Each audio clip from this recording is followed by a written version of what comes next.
Hey folks, Andrew Rodgers here with Ace IoT Solutions. I had a couple of questions about chillers and was not satisfied with what I found online. I reached out to a longtime friend of Ace IoT Solutions, Iain Stewart at Exergenics, the person that I know that knows the most about chillers and chiller plants and how to optimize them.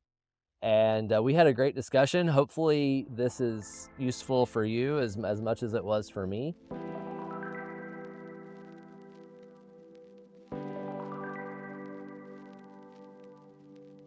Ian, so great to see you. Really excited about this conversation.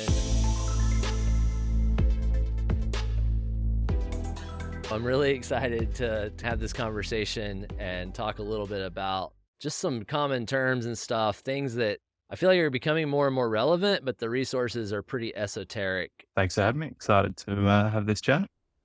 Just to quickly jump in here, I realize we didn't quite define some of these components fully. So we're going to be looking at a chiller. And in general, chillers, especially when we're talking about these central plant chillers that Ian and I are talking about, are water to water. So they are moving heat from one water that's flowing through them to the other. Because they're traditionally were intended for cooling things, we have the condenser is where generally the side of the chiller where the heat is rejected to, and the evaporator is where we're absorbing heat from. So you'll see that in the graphic. I don't think we quite called those out as explicitly as that. There's also terms below where we, have a pretty succinct but clear definition. But just for folks who maybe aren't quite, that familiar with water-to-water chillers, wanted to give a little bit of an intro there. So we're looking at a simple chilled water plant here. I think this is pretty conventional. We see stuff like this a lot, and we're just going to talk through what we're looking at and then some of the terms, especially when we start talking about optimization and what it means to run a chiller plant really well. So we're starting with a cooling tower. So what's a cooling tower's job? Is cool the water, cool the condenser water. That's what I know. Maybe we start there. Yeah, yeah, exactly. So I guess what we think about it as two halves of the chilled plant, the chilled water production side, and then the distribution to the field. The cooling tower, as you say, is taking that warm condenser water from the chiller. The fan is then rejecting some of that heat and evaporating some of that water to the environment, and we get slightly colder condensed water. Then that comes back into the chiller. So then we've got a loop happening there. Hopefully, if everything's working, we're feeding some slightly cooler water back to the chiller to reject that heat into the atmosphere. I hear this term used, free cooling. So what does that mean with a plant like this? How would we achieve free cooling? That sounds great to me, right? Free cooling in a plant like this, we wouldn't have if we had a heat exchanger between the condenser water loop and the chilled water loop.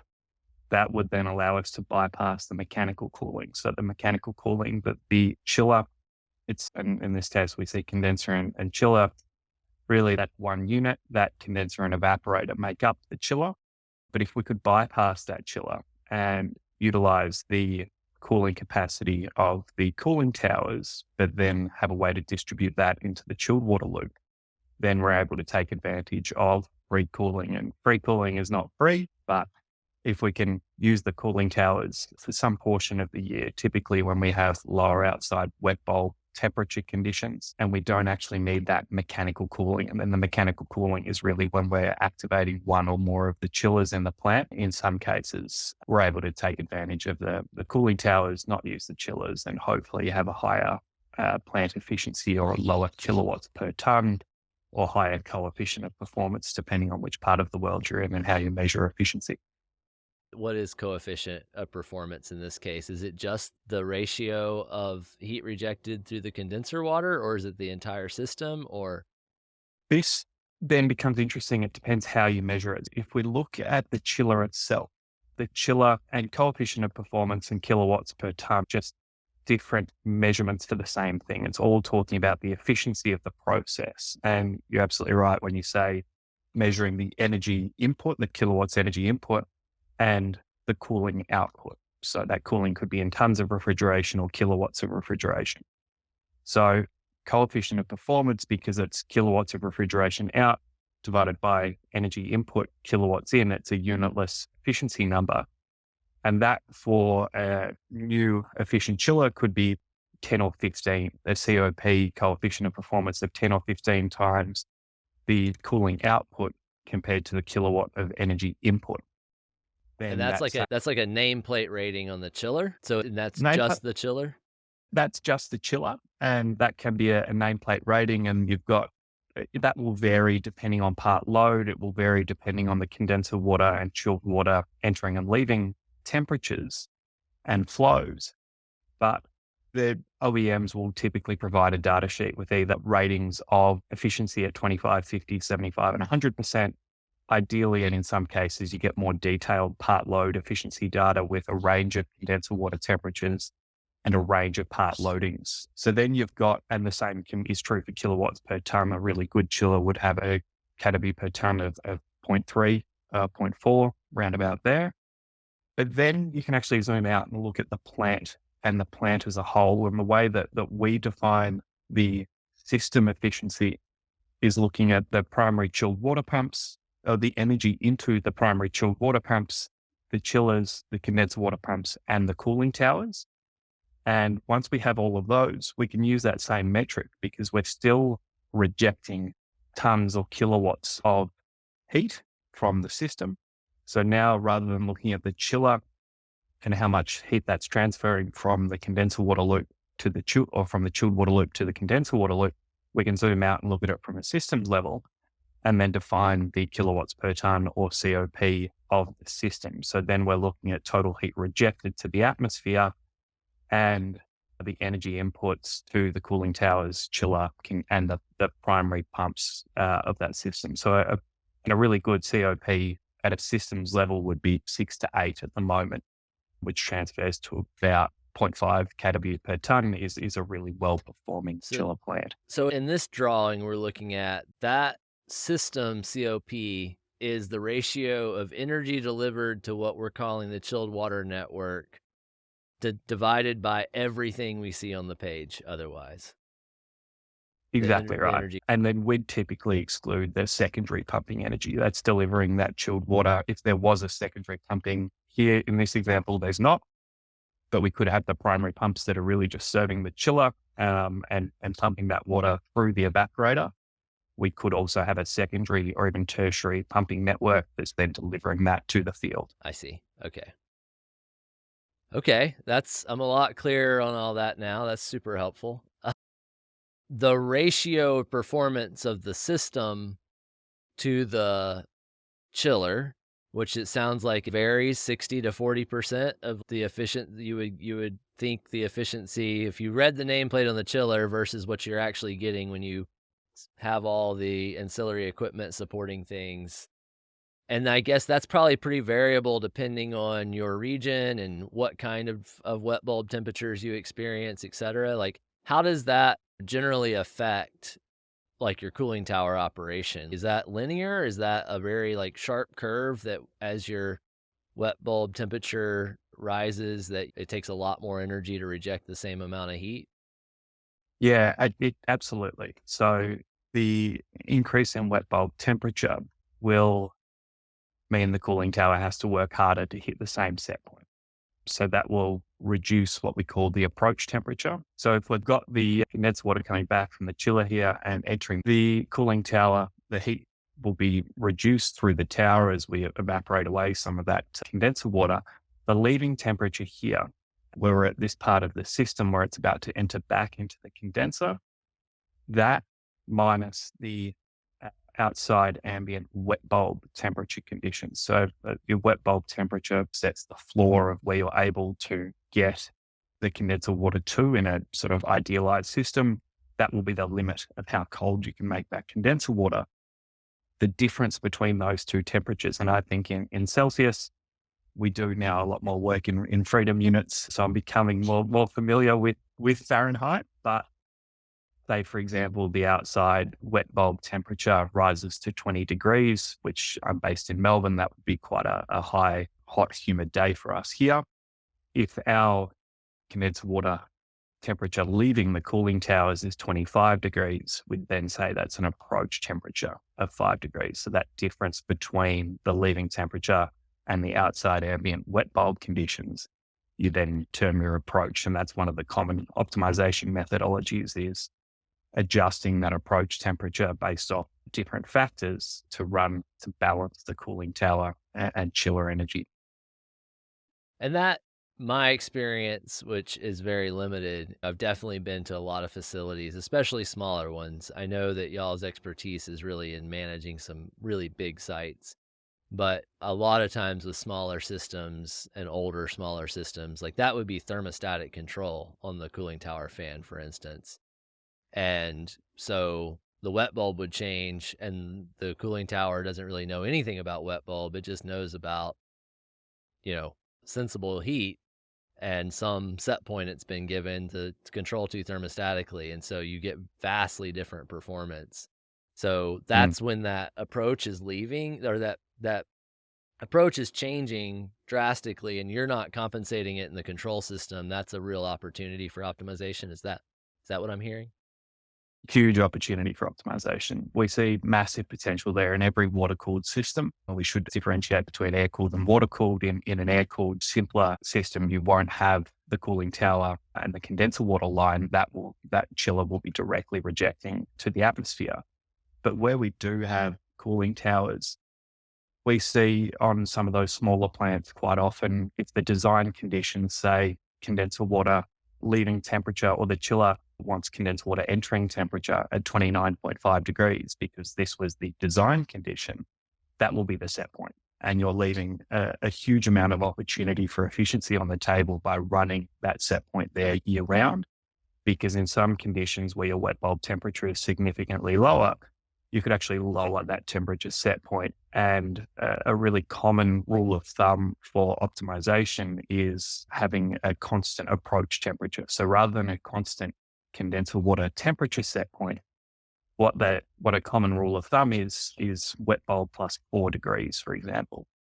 Once that, if your design conditions was 29.5, but we had that same example where wet bulb was 20 degrees, the new set point would be 24 degrees. And you could take advantage of that lower temperature, feeding the chillers a lower condenser water temperature. Then, and we might be getting out ahead of ourselves here, but if you were to drop that temperature set point from 29.5 to 24 degrees, you'll then be running the fans harder. So you'll have an increase in fan speed and an increase in fan energy. But this is when we get into what we call trade-offs in the plant. That set point and condenser water temperature optimization is a really good example of this.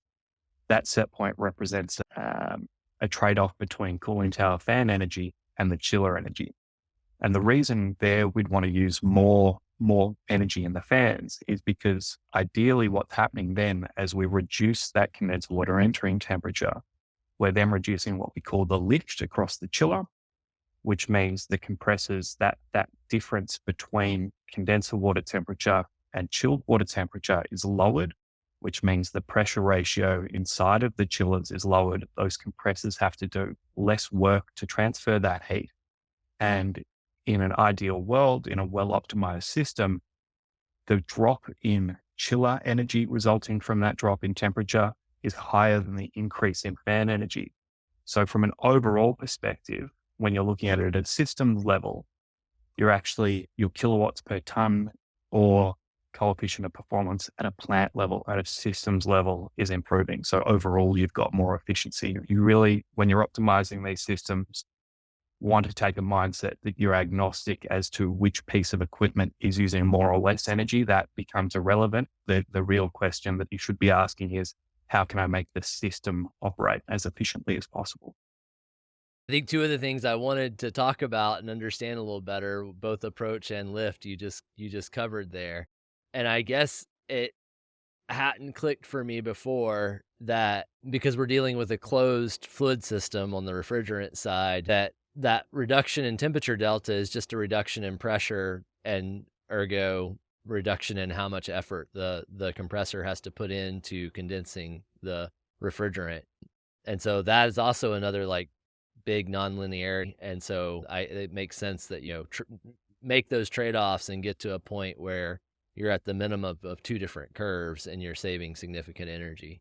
The non-linearity of that is really important. And we show sometimes what we call a bowl chart, which is looking at that set point. I don't have an example of this that I can show, unfortunately, ready to go, but you could imagine that temperature set point on one axis, and we've got 20 to 30 degrees, for example, and then the total plant energy combining, or just looking even at the cooling towers and the chillers. And you'll see that as the sum of those two pieces of equipment, you get this low point between the two. And it's actually not an easy optimization problem because of the non-linearity. The fan laws mean that as you reduce, if you've got variable speed drives on your fan motors, as you reduce the speed of those fans, if I was to run my fans at 80% speed compared with 100% speed, I'm actually using half of the energy that I was at 100% speed. So the potential savings by reducing fan speeds are enormous because the power consumed is the cube of the proportion of speed. But on the other side, if I can reduce the lift across the chiller, I've also got some enormous savings. So where is that sweet spot? That's what those rules of thumb try to get approximately right most of the time. And then where does variable pumping come into this? So variable pumping again has some interesting trade-offs. If we stay with the condenser side of the system, this is where it becomes quite a tricky problem. We've got limits to the pieces of equipment. So with the sort of trade-offs being one bucket, and that I should have mentioned as well in terms of optimization there, you want to place limits on that, a minimum and maximum condenser water temperature so that you're able to vary that safely. And when we're talking about variable pumping, safety is very top of mind for all of the plant operators, facility managers. I think everyone's seen something go wrong and something explode. Everyone's got a war story from 20 years ago that someone fiddled with the pumping controls and something went wrong. So I guess inside of trade-offs, we then have the limits, and as the condenser will have a minimum flow rate that it will require. Otherwise, you'll start tripping that chiller. But if we're operating in the safe zone of this chiller, if we've got variable speed drives on the condenser water pumps, we're then able to reduce the pump energy by reducing that speed as well. As we reduce the condenser water pump speed and flow rate, what will then happen to the chiller? The delta T across the condenser, because if everything else being equal, we're still rejecting the same amount of heat, which means that if I reduce the flow, the delta T will increase. That has the opposite effect of what we were talking about with the cooling towers, where that will mean that the lift across the chiller has increased because that differential temperature between condenser water and chilled water has increased because my delta T is higher.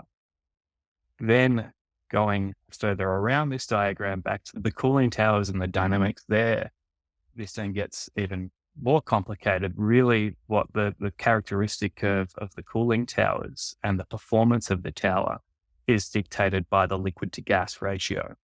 That liquid to gas ratio and the performance and the ability of that tower to reject heat and hit that set point that we've decided before to get that approach temperature, that is determined by what is the mass flow rate of the air that I'm pushing with my fans compared to the water that I'm pumping with my condenser water pump.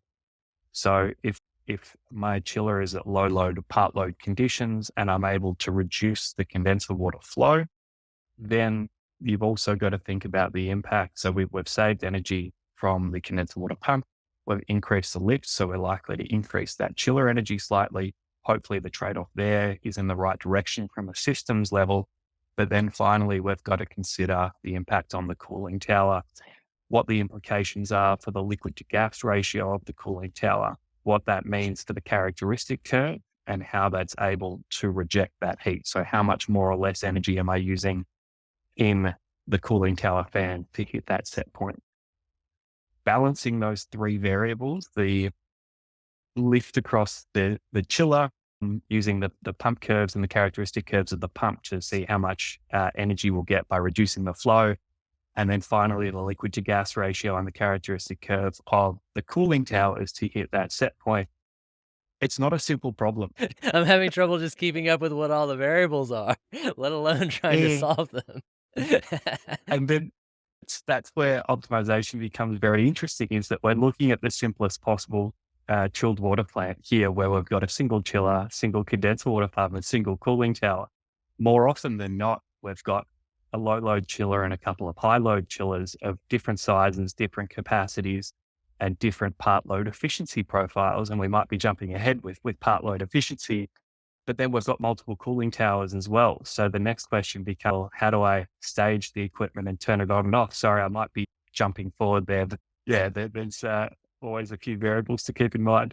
The fluid mass ratio in the cooling tower, okay? So, like, I think I have an understanding of it. If I reduce this condenser water pump and everything else stays the same in the system, and I already have an optimal approach set point for my cooling tower, and that what's gonna happen is the the average temperature of the refrigerant, or the leaving temperature of the refrigerant from the condenser, is gonna go up some, but it's also gonna transfer more heat into the water.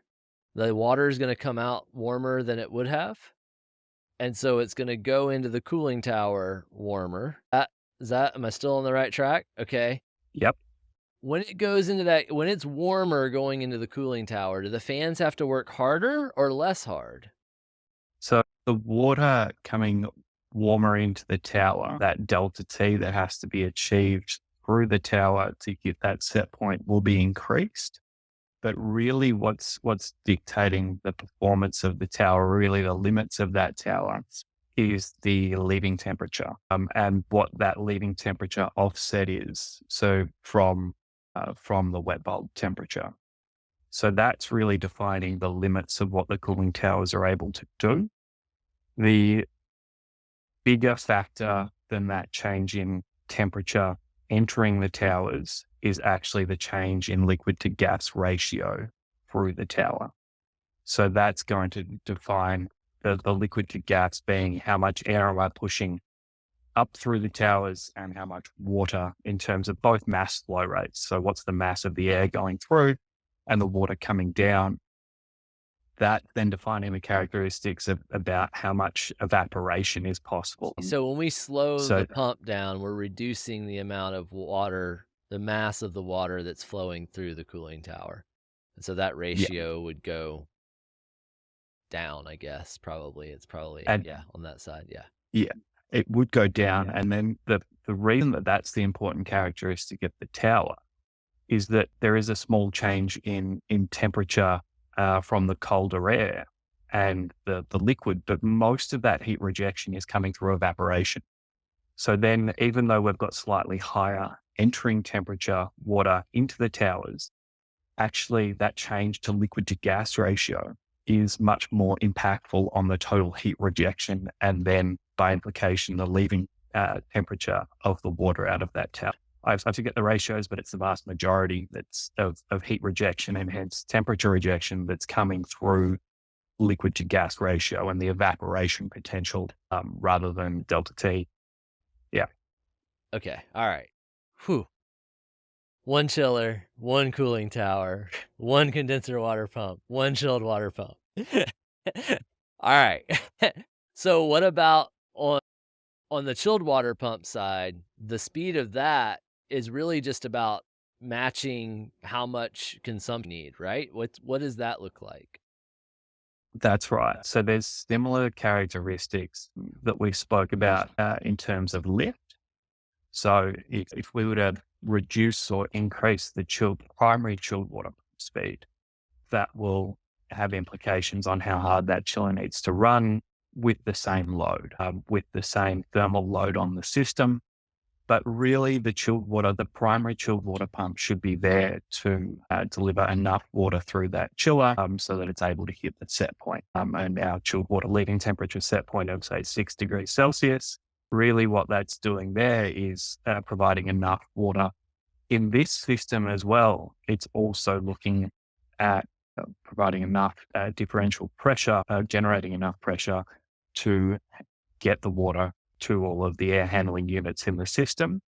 So where it's a primary only system, it's got the dual jobs of providing enough flow through the chiller so that we're hitting those minimum flow rates, but then also enough pressure to distribute that to the field and get that water back. Where we get a more complicated system and it's secondary and tertiary systems, then really the job of the primary chilled water pump is just to deliver enough of that water through the chiller. There is optimization opportunity there in terms of pressure and flow resets that can be done. So when the chillers are operating at part load, as the example with condenser water, we can start to reduce that flow rate right down to the minimum. And that can be helpful to actually increase the delta T across the chiller. So if we get into some territory where we're actually supplying too much chilled water to the chiller, we can have a low delta T. So the return temperature or the return temperature to the chiller might be 7.5 degrees Celsius and the leading temperature is 6 degrees. In an ideal world, we'd want to reduce that flow to get that up around 12 degrees return and 6 degrees leading so that we've got a higher delta T across the chiller.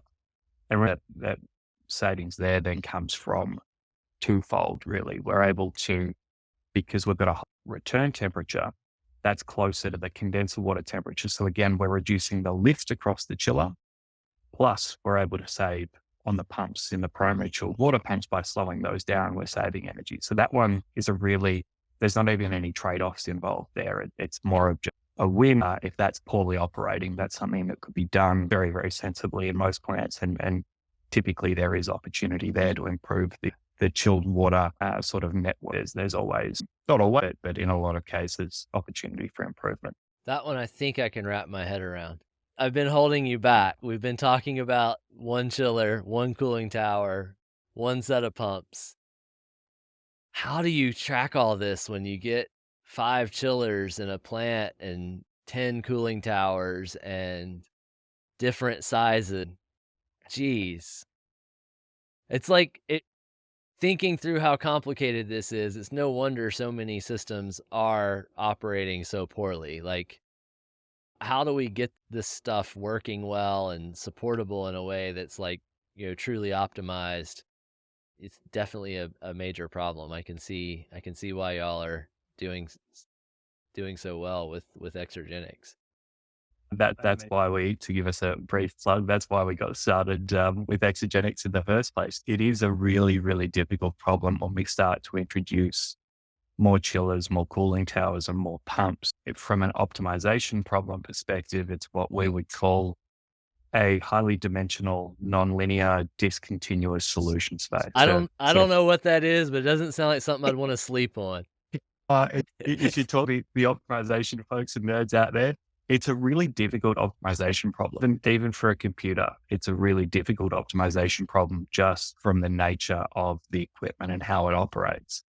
And I'll pull up, I think I've got here now that we're entering into the sort of more complex side, I can pull up a chart. And this will hopefully, so everything we've been talking about, this is a chiller performance chart. And what we're looking at here is kilowatts per ton. Lift, we've covered off quite a lot. So changing that condenser water temperature or the flows will impact the lift across the chiller. And you can see as that temperature reduces, we get that increase in efficiency of the chiller. As we're starting to talk about multiple pieces of equipment, now we have to consider the part load efficiency. So the performance of the chiller will change depending on what's the load on that piece of equipment, as well as the lift, which is why we've got sort of two dimensions or a few axes on this chart. Here, the problem and the reason that I meant it was highly nonlinear and discontinuous is the thing that makes this tricky is that none of these performance profiles are linear. If we're talking about the cooling towers, the fan speeds, that there's the power compared to the fan speed itself, that's not a linear relationship. The chiller's part loading and response to lift is not a linear relationship. And then the pump characteristic curves are not linear. So every bit of equipment that we've got in here, the way that that interplays with the rest of the equipment is tricky for humans to wrap their head around and find that right point. Then for the highly dimensional is that we might have 4 or 5 different chillers in that plant and 8 cooling towers. So there's a lot of different pieces of equipment that we have to control. The discontinuous part is that these pieces of equipment often have limits on them. So that limit example that we gave before, what's the minimum flow rate through the condenser and the evaporator? That sets a limit on where that can go down to. The turn down ratio of the chiller, maybe we only start to get useful cooling when it's at 10% of its nominal capacity. So it's rated at 1,000 tons of cooling, but at 100 tons of cooling is really where we can start to get some useful cooling out of the machine. It can't go any lower than that. And same with the cooling tower fans, for example, maybe we can bring the speed down to 30%, but no lower. So each of these pieces of equipment sort of has a discontinuity, a hard stop. And all of that, when we're talking about optimizing this system, the final piece of the puzzle that we haven't really spoken about is how do you turn things on and off? When do I know which pieces of equipment to use if I've got a low load chiller and 2 high load chillers, which is a really common example? When should I stop using the low load chiller and switch to a high load? And then as I stage up and need more capacity, should I bring the low load chiller back on, or should I go to 2 high load chillers? So what the sequencing of these bits of equipment, and what are the set points? At what loads do I want to bring these on as that capacity increases? This is actually a completely different class of optimization problem to everything that we've been talking about. So the condenser water temperature set point, that's a trade-off problem. And when you've got that sort of bowl, you can run an optimization algorithm that will look at steeper slope and just say, okay, if I keep reducing or increasing this temperature, eventually that gets to a minimum point of energy. When we're talking about the equipment staging, now it's actually, you have to look temporally, and there are other implications here. My load profile through the course of the day will increase and then decrease. So when I turn things on and off is not only an energy optimization problem, we also need to consider the mechanical implications that this has.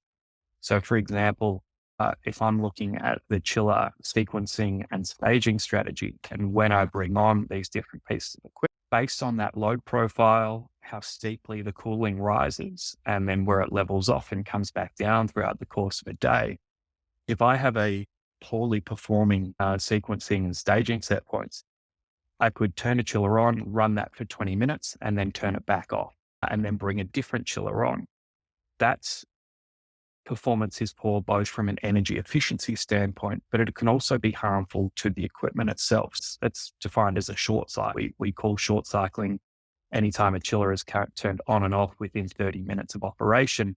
It's not how the equipment is designed and doesn't like to operate that way. It increases wear and tear and will reduce the useful life. So this kind of an optimization problem, you then need to consider the load profiles either through a season or across the course of a year so that you can track the mechanical performance and come up with a sequence of operations, the chiller sequencing and the staging set points. At what loads should I bring on these pieces of equipment so that we can account for both to have an energy efficient strategy, improve that kilowatts per ton or COP, but also look at those mechanical metrics. And so the things that we track internally is how much short cycling do I have as a proportion of total chiller cycling? What's my runtime per cycle? So in an ideal world, we want long runtimes per cycle. Once I've turned that chiller on, I want to run it for a few hours at least. And then what's the total cycle rate of the chillers? How many aggregate cycles are we having per day? A final metric that's being tracked there is, and we might be too far in the weeds here, but then an interesting one that we get requests for is, well, what's the runtime equalization? So I have a low load chiller and a high load. From a maintenance perspective and from a CapEx planning perspective, if I'm running that low load chiller for twice as many hours as I'm running the high load, does that mean a different maintenance schedule for that chiller because the run hours are increasing faster than my high load chillers, or vice versa? And does the design of the plant mean that that's just how it has to operate? Or can we change that sequencing and staging strategy to balance out the runtimes between the different chillers? So there's heaps of considerations that comes through just from a chiller staging perspective. And when do I turn things on and off? It's a completely different sort of bucket of fish than the temperature set points and where those reset algorithms come through. This sort of sits in a completely different bucket and should be handled quite differently. It's a lot to think about. Man, this has been so good, though. I have certainly learned a lot and definitely answered the questions I had. I guess one last question. We've got lots of installed base of equipment that is probably running poorly, not being controlled well, not being staged well, even maintenance life cycles and stuff not being managed well. So there's lots of work for Exergenics, I guess is what I'm saying. But what are you excited about? I mean, obviously, we look at globally, we've got more and more cooling load coming on pretty much every year. Are there new technology? I mean, it doesn't seem like we're gonna break any of the physics we've talked about today. That's all pretty well nailed down. But is there anything interesting that's helping address some of these things? Obviously, you all are targeting these larger systems. What do people do? I've worked with some systems where they're water to water, but they're very small, couple 100-ton chillers, feeding an apartment complex. They might get maintenance once a year, is like what's happening with them. They're running on static set points. They're like, what are we seeing that's maybe given us some hope for some of these use cases where it's been pretty well neglected for many years? I think the thing that we're seeing is more of a focus on data and data acquisition, and that's going to be the big unlock for this. That's our biggest blocker when we're going to work on a new site or a new plant is, do you have the data collected? And I think on the existing plans that are out there, there's a much better understanding that the lower cost of data storage, acquisition and storage is fantastic. And I think people have realized the ROI on their data. These kind of things aren't possible unless you have some historical data or you've kept all your commissioning documentation and have a decent representation. With some of these high value points, I think in plants specifically, there is a few points in terms of entering, leaving temperatures from chilled and condenser water, power into the chiller, speeds of pumps and fans, that if you're capturing a fairly small set of points, that could be 50 trend logs over the course of a year, you can do some really, really interesting stuff with that. So that mindset shift of, okay, let's take the last 2 days so that if anything's gone wrong, we can have a look and a technician come in and see two people realizing the value of a long-term historical trend. That's definitely a shift that we're seeing. It seems like the buildings that are collecting and storing that data are getting progressively smaller and smaller. From a design perspective, there's some really interesting new chillers that we're seeing some crazy COPs for chillers that are or kilowatt per ton values, which again make these curves even more complicated and mean that the optimization is harder, but the opportunities are huge. So yeah, I guess from a design perspective, but certainly the data and the kind of work that you're doing, that's really enabling us to do the work that we're doing. That's a really interesting point. That like long tail of the market on this stuff is starting to catch up on these smaller buildings, and it is more affordable to capture the data you need. And I think that raised another question for me. So like this curve we're looking at, that you call this the simple side of the problem, but still looks pretty complex to me. How much of this has to be driven by operations data, and how much of this is like driven off of the nameplate of the device? Like, how different are the plant systems that get installed than the sum of their parts? I guess is what I'm. It's a very good question. This is 100% operational data driven. So this took a year's worth of historical telemetry data, delta T's, flows, energy, and then we're looking at that in terms of lift, part load, kilowatts per ton. Where that data is not available, we have used OEM data sheets, and we touched on those much earlier in the conversation. But if we have four part, 4-point part load efficiency or 10-point part load efficiency from the chiller OEMs, exactly the same curve can be generated from those much fewer data points, but it's looking at the performance of that chiller from the OEMs. Now, we do typically see some delta between OEM datasheet performance and real world performance. But if no data is available for a brand new plant, the design data from the chillers, the pumps, and the towers, you can still have a digitization and be able to get something that's close. And then as you go through DLP, for example, and you've captured that data, you can start to replace a hypothetical model that's built purely from OEM data sheets with that operational data. And then one thing that's been interesting for us is actually measuring the delta between expected performance and real performance. Some of that will depend on how well that system's put together and the piping and all sorts of things go into it.